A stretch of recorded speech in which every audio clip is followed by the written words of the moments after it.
Hi everyone, and welcome to video number 5 on Henry VIII and his chief ministers.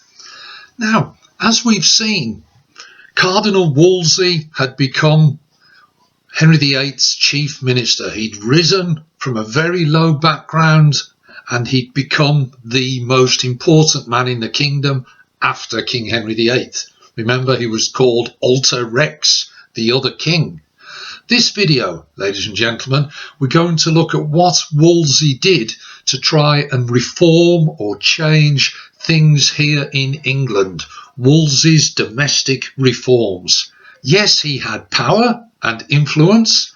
Now we're going to examine what he actually did with this power. Now, one of his big jobs, of course, was Henry VIII and foreign policy. I'll deal more with that in a later video. This video, we're going to concentrate on what Wolsey did to change things here in England. And also try to decide how successful these changes were. So, Wolsey's domestic reforms. The first one is known as Enclosures. Now, what's that all about? Well, you'd have to be barking mad not to pay attention. Sorry about that. Enclosures, what was it? It was all about fencing off land for sheep farming.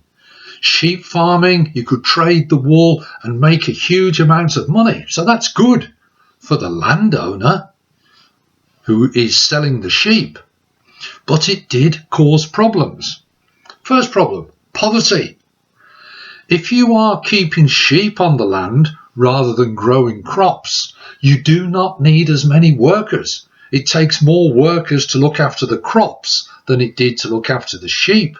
So therefore people lost their jobs. Poverty.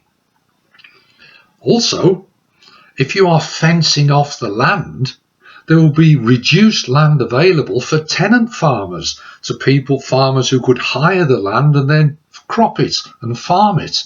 But they can't if it's all fenced off.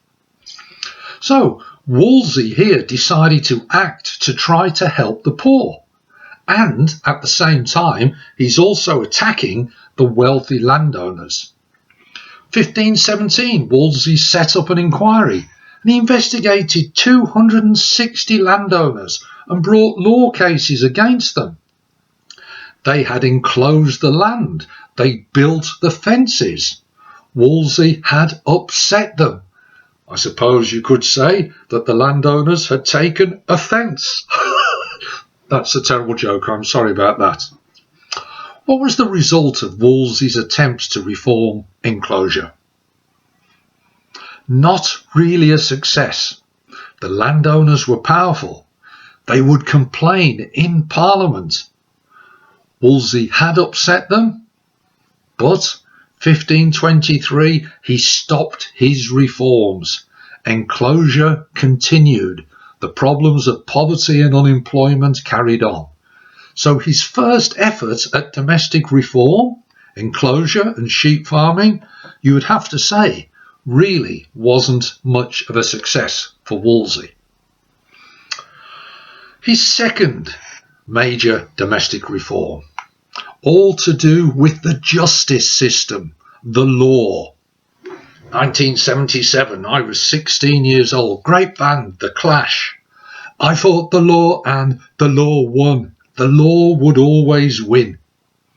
Go back into Wolsey's time and he saw that the law, the justice system in England, was an unfair system.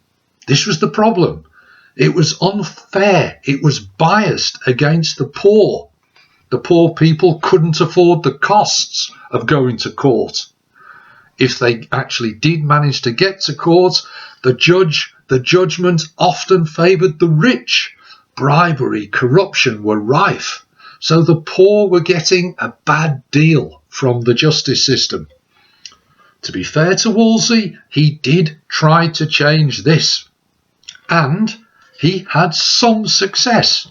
For example, 1516, Henry Percy, Earl of Northumberland, Earl, so a rich person, was sent to prison for breaking the law. It's a good example of change coming in. Also, Cardinal Wolsey was very interested in strengthening the Star Chamber Court. He did bring in quite a few changes. Here's some of them. Number one, he encouraged the poor to bring cases to court. He supported poor versus rich. He made the decisions and these reasons were explained. The justice system was becoming more transparent, ladies and gentlemen.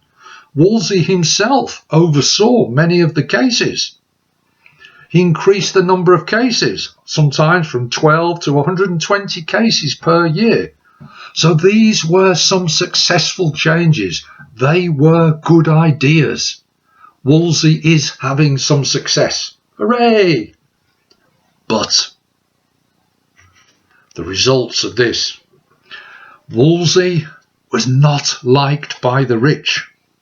Some of the rich felt he was just having a go at them as rich people because he'd come from a low background himself. Do you remember? Son of a butcher. So they're saying, oh, Wolsey doesn't want to help the poor, really. He's just picking on us because we are rich. He's jealous of us. There was a case, a man called Sir Amyas Paulet, and Wolsey, you could argue, took revenge on him. Wolsey had felt he'd slighted him in the past, and he made Paulet report to court every day. He put real tough restrictions on him. He said, if you don't do it, I'll send you to prison and take your money.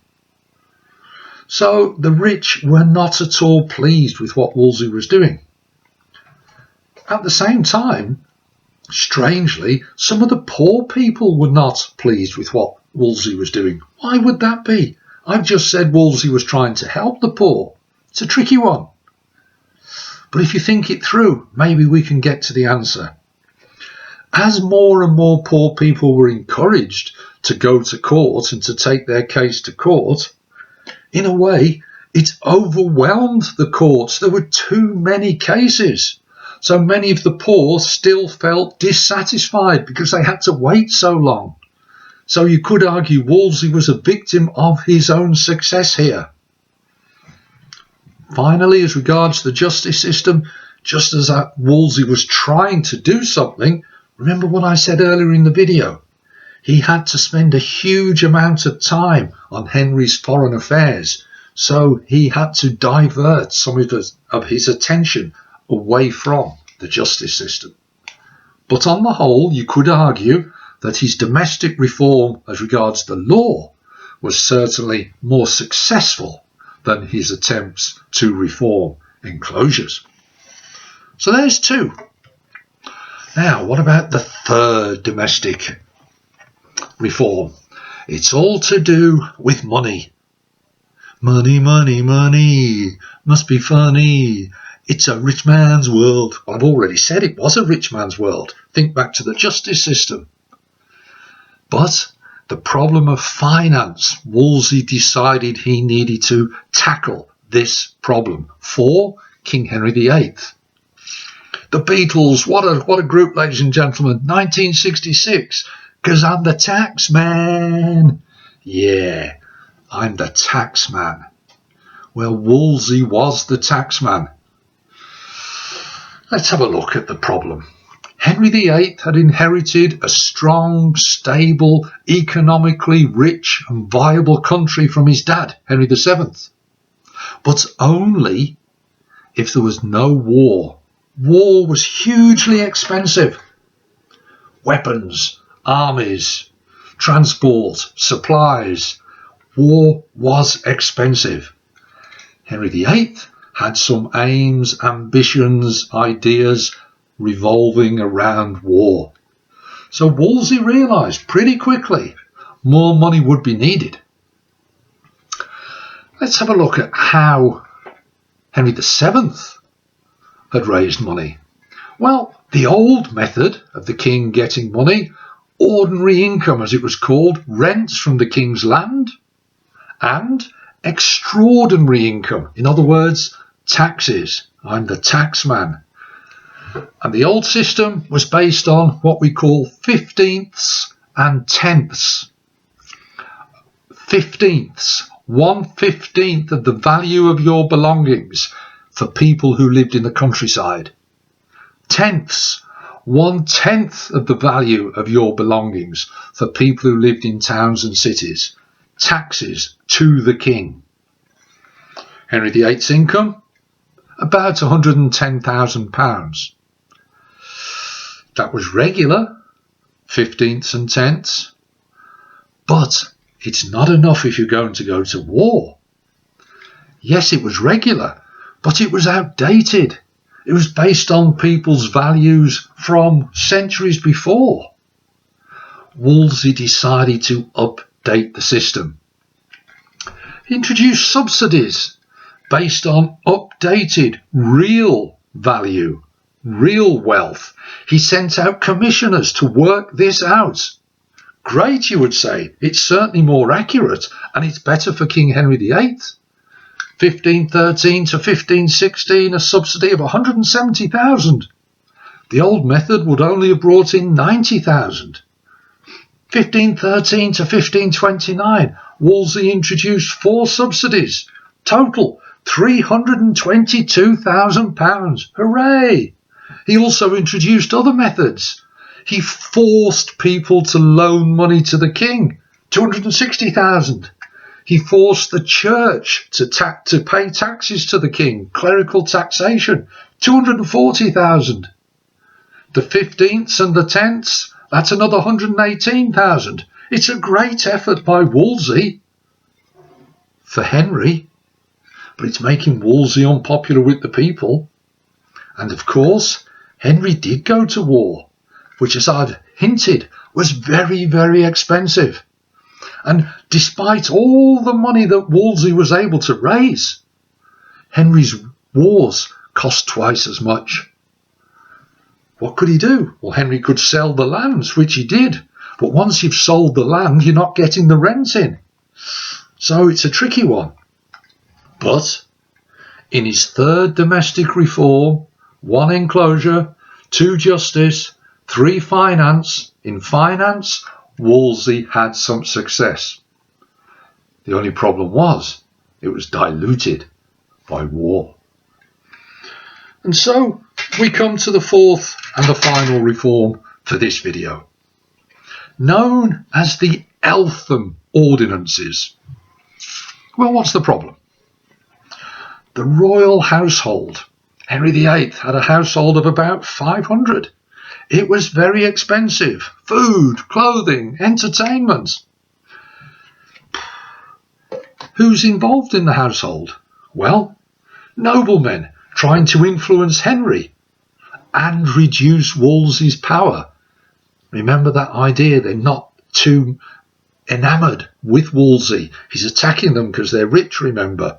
They don't like him because he'd been poor. They don't like him because he's got the ear of Henry VIII. They want the ear of Henry VIII. They want the power. They want the influence. So Wolsey says, right, I'm going to do something about this royal household. I'm going to cut it back. And he drew up a plan at Eltham Palace. And because it was at Eltham Palace, the plan was known as the Eltham Ordinances. A list of new rules, if you like. Changes. 79 of them. Here's a couple, just to give you a little flavour. Servants. If they're sick or not needed, lay them off. Save money. It's all about money again. Sort out the meals, the drink, the lodgings. Cut down on expenditure.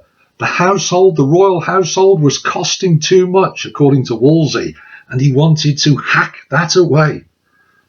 Even down to the dogs.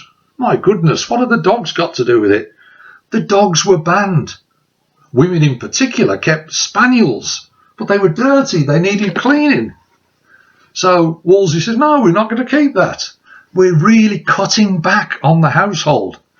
Well, that was a bit woof, as you could say. Sorry.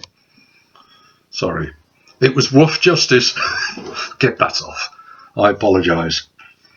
Now, also in the Eltham Ordinances, and some people have suggested this was the most important bit, Wolsey says, let's cut the number in the Privy Chamber from 12 down to 6. Let's stop these rich people getting the ear of Henry VIII and leave it all to me, because I want to control Henry as much as anyone could. So the Privy Chamber was cut back. The royal household was cut back. Wolsey did have some success here. But once he'd cut the Privy Chamber, maybe that's what Wolsey was after all along, because after that, no real changes occurred, so not much money was saved. Maybe it was the power, the control that was Wolsey's real aim in the Eltham Ordinances. And by now, poor old Wolsey has another major problem. He's got to try and sort out a new problem, dealing with the problems of the marriage between King Henry VIII and Catherine of Aragon. But again, that'll be for a later video. So there we see the 4 problems, the 4 reforms that Wolsey attempts: enclosure, justice, finance, the Eltham Ordinances. Some of them were more successful than others. However, Wolsey is also known for one other major reform, and it linked finance from the domestic situation here in England to Henry VIII's foreign affairs. And that reform was called the Amicable Grant. And that's so important, ladies and gentlemen, that I've put that in a video all on its own. And that's coming next. So, as ever, I hope it's been useful. The next video, the Amicable... come on, get your teeth in. The Amicable Grant, coming soon. Take care. I'll see you soon. All the best now.